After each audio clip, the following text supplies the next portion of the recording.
federally, the Liberal Party is certainly having a lot of thoughts about their direction. Where do they go wrong? I'm a bit worried because we're seeing, okay, great, we've seen the more conservative leader, Peter Dutton, get up.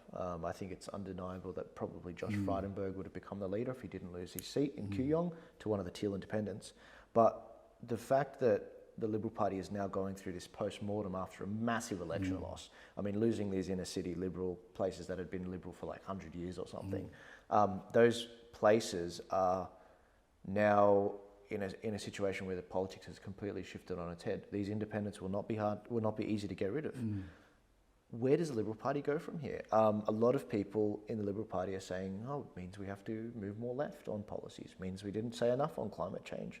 And you know, like, I mean, I'll just throw it out there. Where do they go from here? I think the West Australian election demonstrated that if a Liberal Party goes to the left, it disappears. and that's what's happening in Victoria. Yeah. And we saw this with what they did to Bernie Finn.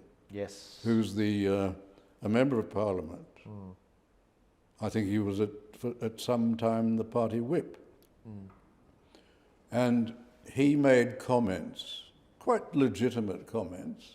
I'm not saying they were correct, but they were certainly legitimate. And he made comments about the American Supreme Court and the likelihood of the Supreme Court reversing the decision in Roe v. Wade. Now, Roe v. Wade, as no doubt your viewers know, is the case in which the Supreme Court found that there was a constitutional guarantee of the right of abortion. You'd have to turn the Constitution inside out to find that. It doesn't exist. They read it into the Constitution on the basis of, one judge famously said, the Constitution is what we say the Constitution means. Pursue life, liberty, and pursuit of happiness. I mean, I don't understand how you turn life into death. Yes. That's just wild.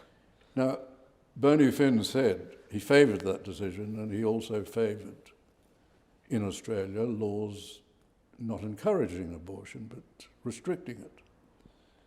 He has been expelled for that from the parliamentary party, for saying something which is usually treated as a conscience vote in both parties. Yeah.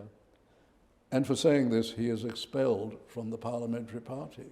Now, that suggests to me that this is not a serious party, that the leaders of that party are not going to stand up to Dan Andrews, and in many ways they supported much of what he did.